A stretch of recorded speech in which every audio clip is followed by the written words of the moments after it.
박근혜 전 대통령의 1심 재판과 관련해 지역민들은 법치를 훼손한 것에 대한 당연한 결과라고 평가했습니다. 박 전 대통령 재판을 계기로 박 대통령이 최우선 과제로 삼았던 창조혁신센터 역할에 대해 짚어봤습니다. 6.13 지방선거에서 지역 기초단체장에 출마할 민주당 후보 경선 구도가 확정됐습니다. 권리당원과 안심번호 선거인단 투표를 거쳐 이달 말쯤 본선 후보가 확정됩니다. 지역에서도 정부 정책에 맞춰 청년 일자리 창출에 적극 나서고 있습니다. 하지만 예비 창업 수준에 그쳐 실질적인 일자리 창출까지는 아직 넘어야 할 산이 많습니다. 정원지원센터가 순천만 국가정원 인근에 들어섰습니다. 정원센터는 앞으로 정원용품 유통과 기술 개발에 나서 지역 정원 산업 발전에 도움이 될 것으로 보입니다. 네, 시청자 여러분 안녕하십니까? 여수 MBC 뉴스데스크입니다. 국정농단 사건의 정점, 박근혜 전 대통령에 대한 1심 선고에 시민들의 이목이 집중된 하루였습니다. 이전 정권에서 노골적인 차별과 홀대를 겪은 광주 전남 지역민들은 형량에 다소 아쉬워하면서도 인과응보라는 반응을 보였습니다. 송정근 기자가 보도합니다. 100분에 걸쳐 유무죄 판단과 양형 이유에 대한 설명을 마친 재판부가 1심 판결을 주문하는 순간 지역민들의 눈가기는 텔레비전 화면으로 쏠렸습니다. 박근혜 피고인을 징역 24년 및 벌금 180억 원에 처한다. 18개 혐의 중 16개만 유죄로 확정되고 형량도 검찰이 구형한 징역 30년에 미치지 못해 아쉽지만 그래도 법치주의가 실현됐다고 지역민들은 평가했습니다. 직권남용이라든지 모든 부분이 어느 정도 인정돼서 법치주의가 살아있어 그런 게 굉장히 좋았던 하루였습니다. 전직 대통령의 잇따른 구속과 불명예가 국민으로서 부끄럽다며 다시는 이 같은 오점을 역사에 남기지 말아야 한다는 목소리도 많았습니다. 저런 나쁜 짓을 하면 당연히 이 중은 벌을 받아야 합니다. 나라 대통령으로서 온 국민이 다 아주 실망을 했잖아요. 지역문화예술계는 문학의 블랙리스트를 만들어 아시아문화전당 예산을 축소하고 아시아 문화중심 도시 조성 사업을 사실상 자초시킨 박 전 대통령이 당연한 심판을 받았다고 평가했습니다. 대표적인 예산 낭비 사례로 폄훼하면서 그 뒤부터 조성사업의 미래가 불투명하게 되었습니다. 그래서 여기에 대한 책임을 묻는 것은 저는 당연한 결과이고요. 박근혜 정부 시절 끊임없는 왜곡과 폄훼에 시달렸던 5.18 민주화 운동의 위상을 다시 세우고 진실을 찾아가는 계기로 삼자는 바람도 컸습니다. 처벌을 통해서 시민들의 마음을 한껏 더 한편으로는 치유해주고 한편으로는 5.18의 정신가치를 바로 세우는 그런 계기로 작용할 것으로 판단을 합니다. 박 전 대통령에 대한 중형 선고를 당연한 귀결로 받아들이는 반응처럼 정의로운 대한민국을 바라는 마음 역시 한결같았습니다. MBC 뉴스 송정근입니다. 네, 박근혜 전 대통령이 추진했던 대표적인 사업 가운데 하나가 바로 창조경제혁신센터입니다. 지난해 정권교체 이후 전남 창조경제혁신센터의 변화된 모습과 또 앞으로의 전망에 대해 짚어봤습니다. 조희원 기자입니다. 박근혜 정부가 핵심적으로 추진했던 창조경제혁신센터 사업. 전국 각 지역마다 19개 센터가 들어섰는데 전남센터는 여수 덕충동에 자리 잡았습니다. 개소 이후 전남 창조경제혁신센터는 대기업과 협력해 농수산식품과 관광상품 판로를 구축하고 바이오화학 분야의 강소기업을 육성하는 등 나름의 성과를 거뒀습니다. 하지만 지난해부터는 내리막길을 걷기 시작했습니다. 운영 예산은 절반으로 삭감됐고 전 정권에 대한 사회적 인식이 색안경으로 작용할까 우려한 기업들은 센터의 그늘을 벗어나려는 움직임도 보였습니다. 정권 교체기였던 지난 2016년부터 1년여 동안 센터의 활동은 사실상 공백기에 가까웠습니다.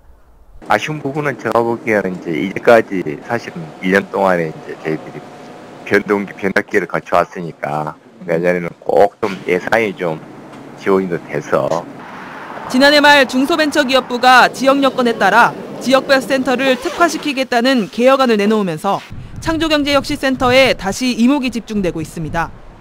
하지만 허울뿐인 개혁이 되진 않을지 우려하는 목소리도 있습니다. 더 큰 문제는 홍보나 예산이 아니라 정부의 평가 기준이라는 지적도 나옵니다. 정부가 투자 대비 얼마의 성과가 났는가, 그래서 그거를 지표를 하면 안 되는 기관이죠. 그런 건 민간의 엑셀러레이터가 해야 되는 거고. 개소 3년 차를 맞은 전남 창조경제혁신센터. 당초 설립 취지에 맞게 지역 인재 양성과 일자리 창출의 허브 역할을 할 수 있을지 앞으로의 행보에 관심이 높아지고 있습니다.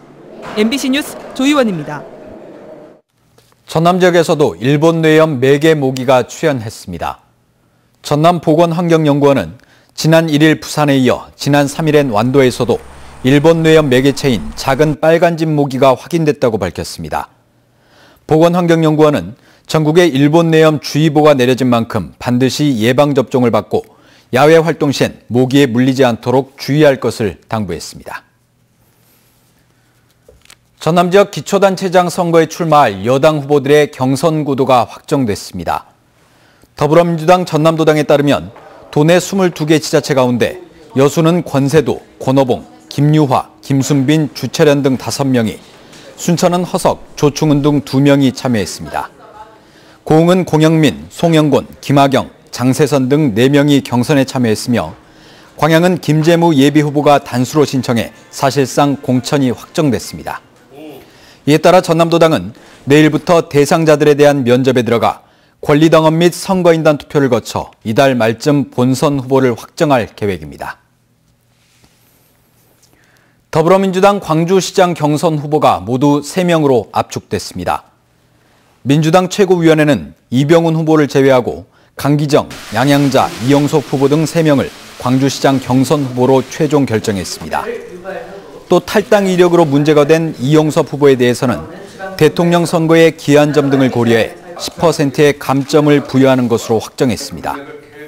민주당 광주시장 경선 일정은 당초 계획보다 사흘가량 늦은 오는 18일부터 20일까지 서울, 경기 지역과 함께 진행됩니다.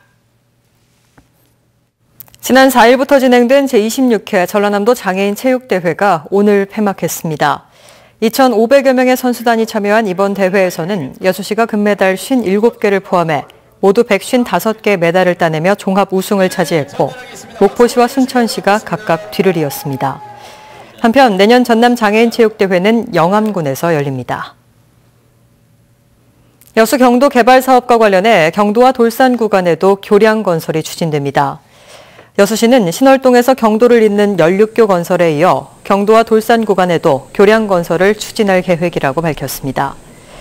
여수시는 돌산 지역의 교통량 분산을 위해 연륙교가 추가로 필요하다는 입장이지만 정부 심사를 통과해야 하고 전라남도와 여수시가 부담할 금액도 300억 원에 달할 것으로 보여 사업 추진에 일부 진통이 예상됩니다. 정부 정책과 맞물려 동부권 자치단체도 청년 일자리 만들기에 적극 나서고 있습니다. 예비 창업을 돕는 수준을 넘어 안정적이고 실질적인 일자리 창출이 관건으로 떠올랐습니다. 박민주 기자가 취재했습니다. 최근 정부가 발표한 청년 일자리 정책은 기업과 청년에게 인센티브를 제공하는 겁니다. 하지만 중소기업은 구직난, 청년들은 취업난을 겪는 현상은 지역도 예외는 아닙니다. 때문에 근본적인 청년 일자리 창출의 필요성이 커지고 있습니다. 기업에서 사람을 못 구하고 또 이쪽에서는 구직난을 겪고 이런 서로 미스매치로 인한 문제들을 좀 해결할 필요가 있다고 생각합니다. 순천시가 동부권에서는 가장 먼저 청춘 창구를 만든 데 이어 다음 달에는 순천 청년센터가 들어섭니다. 청년 창업 활동의 거점으로 활용될 계획입니다. 그 청년 정책 원년이었던 그 2017년도에 그 청년 정책 핵심 사업으로 청년센터 조성 사업을 선정을 하였습니다. 청년들은 이 같은 정부와 자치단체의 정책이 청년 고용을 연계 확산하는 방향으로 가야 한다고 강조합니다. 기존 지원책과 충돌하지 않으면서 실제적인 청년 고용 확산으로 이어져야 한다는 겁니다. 이 인적 자원들을 잘 활용을 해서 직접적 일자리도 구축해 주시고 이러면 아마 이게 좀 더 장기적으로 봤을 때 훨씬 일자리 창출 면에서도 긍정적인 방향이지 않을까 싶습니다. 또 이런 청년 정책들이 그냥 단순하게 관에서만 도는 이야기가 아니라 정말 실질적으로 지역의 청년들과 함께 할 수 있는 그리고 함께 만들어가는 그런 청년 정책들, 일자리 정책들이 만들어졌으면 합니다. 정부의 일자리 대책에 맞춰 속도를 내고 있는 지역 청년 일자리 창출. 청년들의 폭넓은 참여로 현실적이고 직접적인 일자리 창출이 관건으로 떠올랐습니다. MBC 뉴스 박민주입니다. 정원 산업을 체계적으로 지원할 공공기관이 정식 운영에 들어갔습니다. 순천만 국가정원 인근에 사업비 70억 원을 들여 지상 1층, 지하 2층 규모로 건립된 정원 지원센터는 지난해 12월 준공 이후 석 달 동안 휴게시설과 정원 설치 등 추가 공사를 거쳐 오늘 문을 열었습니다. 순천시는 이번 개관으로 정원용품 유통과 기술 개발이 효율적으로 추진돼 지역 정원 산업 발전에 도움이 될 것으로 기대했습니다. 한반도에서 활동하는 두루미의 서식지 현황을 논의하기 위한 학술대회가 오늘 순천에서 열렸습니다. 내일까지 진행되는 이번 행사에서 국내외 조류 전문가 등 200여 명의 참석자들은 감소하고 있는 철새들의 서식지 확대 등 환경 보전 정책과 함께 관련 연구 결과를 공유할 계획입니다. 특히 이 자리에서는 철새들의 이동으로 발생할 수 있는 조류 독감에 공동 대응하기 위한 구체적인 방안이 논의돼 관심을 모읍니다.